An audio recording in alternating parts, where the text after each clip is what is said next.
Hello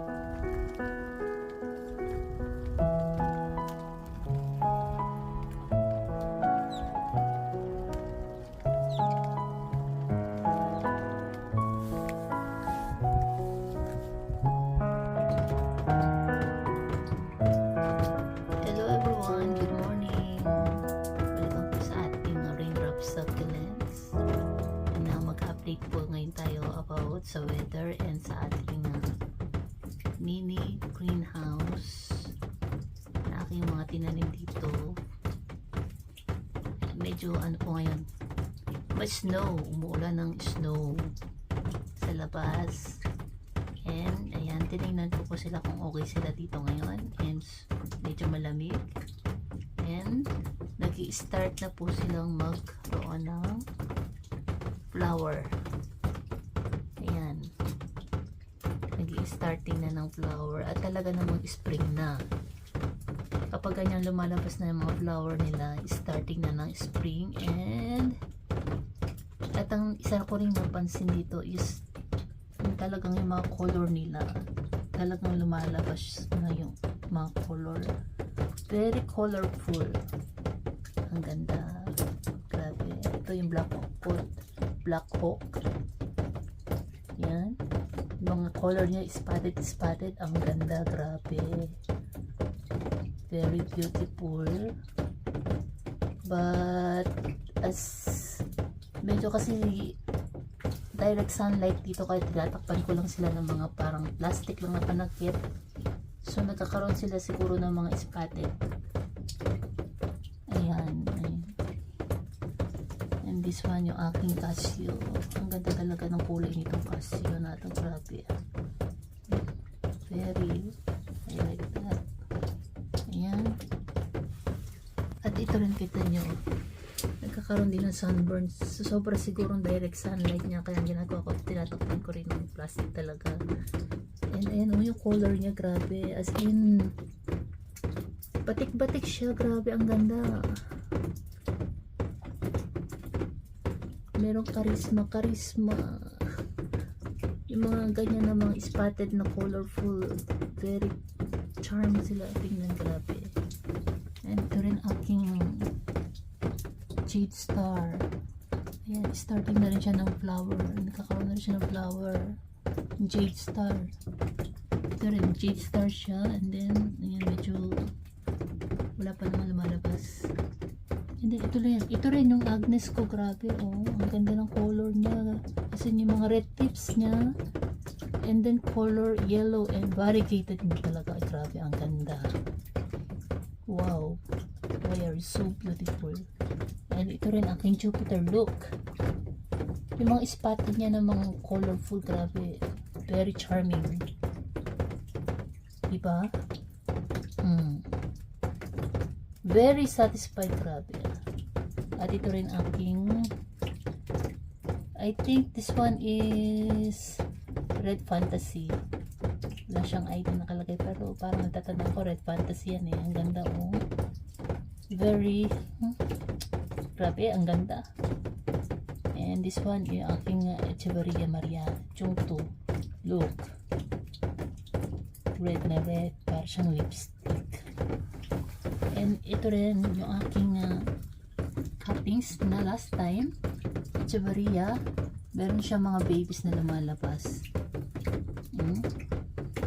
Thank you for the babies coming out. Ilan ba siya?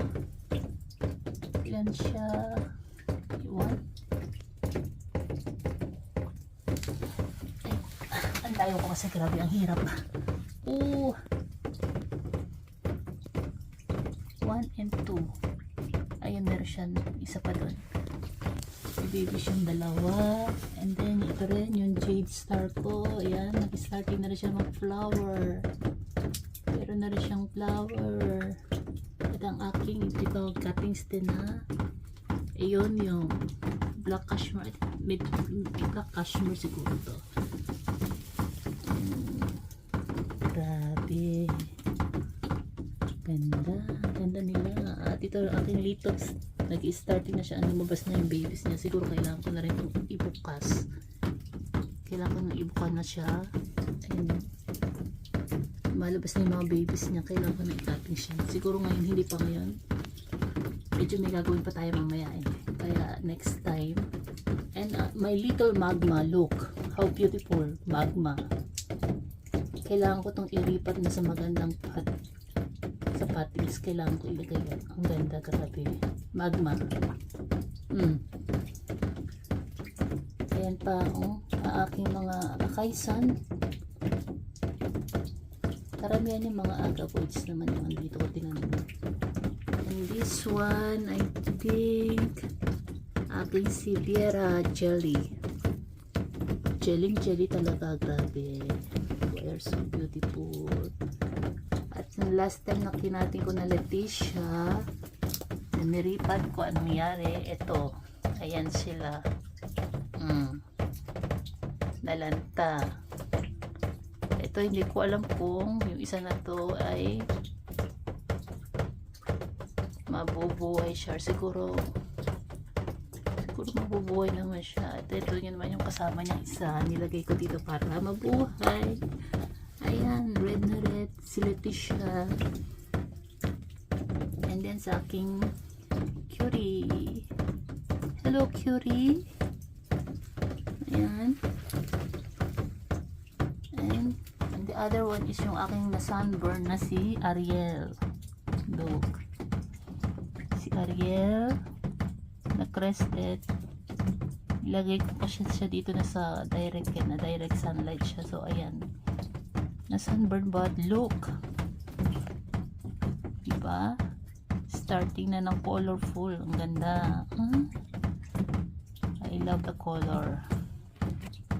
And then, si other one is si Monroe na na-sunburn din. Ang ganda ni ganda sana siya kung hindi siyang na-sunburn. Grabe. Sayang. Kamutin natin. Paano pang gagamutin ka? And then, the other one is sino pa? Ito. Sa ating Pinko Petch. Pinko Petch din na sunburn din. My goodness, si Pinko Petch. I think tama. Pinko Petch.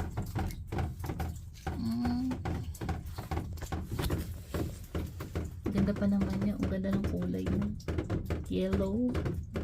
And spotted na red. And si Morocco. How are you, Morocco?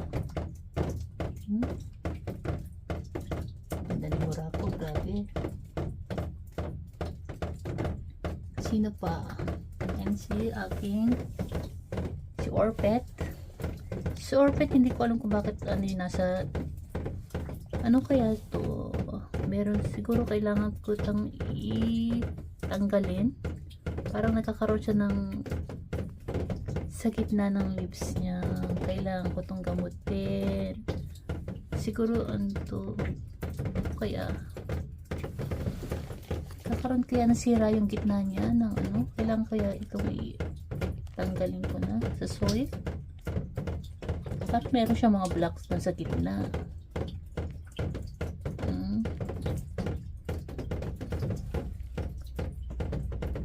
And gagamutin natin ito sa Orpet. And itong si Sankis. May Sankis. Ayan, si Sankis. And then, ang ating si Queen Maria. Queen Maria, ayaw pa niyang bumukadkad. Nahihiya pa. Nalalamigan ka ba? Malamig ngayon. Nag-i-snow. And then, ito rin si aking champagne na nagkaroon din ng sunburn but may babies na siya. Look.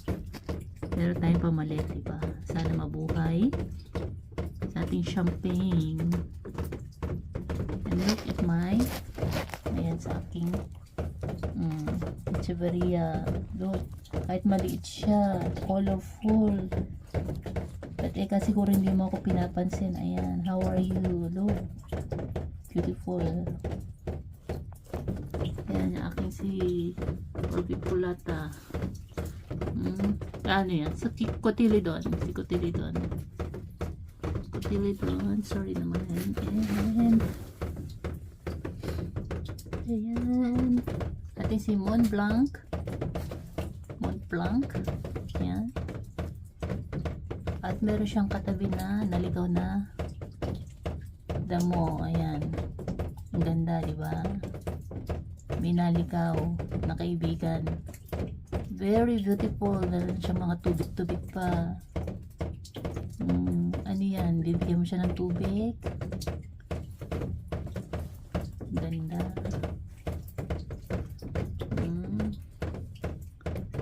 Look.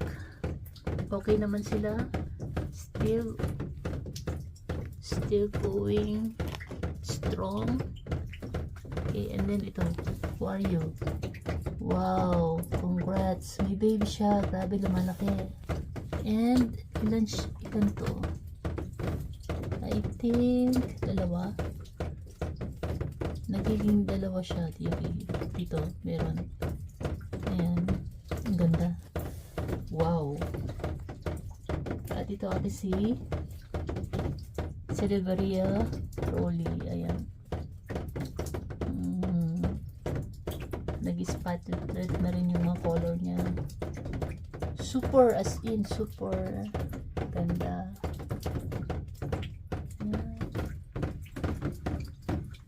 Ayan po ang ating updated. And meron pa pala dito ako sa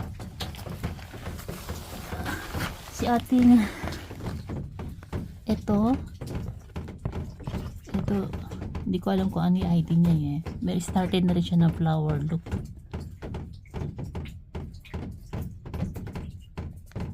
Ang ganda, diba? And then yung tips niya, red paikot. And this one, ayan. Ito na free ko lang din sa isang seller. Last time nung bumili ako, ang ganda, diba? Pero wala siyang names. Hindi nilagyan ng names kung ano. And then, ito naman yung aking Echeverria twins. Tawagan na dito ay Snow White. Ito super white. Pag naging white, magandang variegated. Super ganda. Twin siya. Hinayaan ko lang muna. Pero ngayon, iba yung color niya ngayon. Last time kasi puti eh. Ngayon, nag-iiba siya ng color. Changing color. And then, itong aking yung Dracula na sunburn din. So, ito pala talaga yung Dracula. Hindi siya pwede talaga sobrang direct. Kailangan ito nakalagay sa medyo malilim na lugar. So, bala ko itong i-cuttings. Siguro hindi pa ngayon. So, ika-cuttings ko to para maganda yung tubo niya at pag-ugatin natin. Dahil nagkaroon ng ugat, itanim natin. Yan. Ganda pa naman ng Dracula. And then ito, ano ba ang pangalan ito? Para siyang pakipilom din eh. Para siyang family ng pakipilom. Hindi ko na matandaan kung anong names niya. And then the last time na binili kong Tesla, ayan. Ito na lang natira. Hindi maganda ang nabili kong Tesla sa ibang seller. Ayan. May iba akong seller na binibili na talagang maganda yung items nila ng mga succulents na binibili ko na pag kahit matagal na talagang maganda pa rin. Hindi katulad nito. Hindi siya ganun katibay, ka-strong. Ayan yung Tesla. Hindi rito pwedeng sobrang direct sa sunlight. Kailangan dito na, meron siyang nakalagay sa shaded na lugar. Ayan. So, ayan. For the meantime, ayan. Ang ating update ko lang po ngayon for today kasi snowy for today. And tinignan ko lang, sinilip ko lang sila kung okay. And okay naman. And nag-starting na talaga mag-flower. Grabe, spring is coming. And then, ayan. Thank you guys for watching. I hope nag-enjoy kayo kahit papaano sa ating video for today. Thank you very much. And God bless. See you again sa susunod natin na video and update. Thank you very much. Thank you. Bye.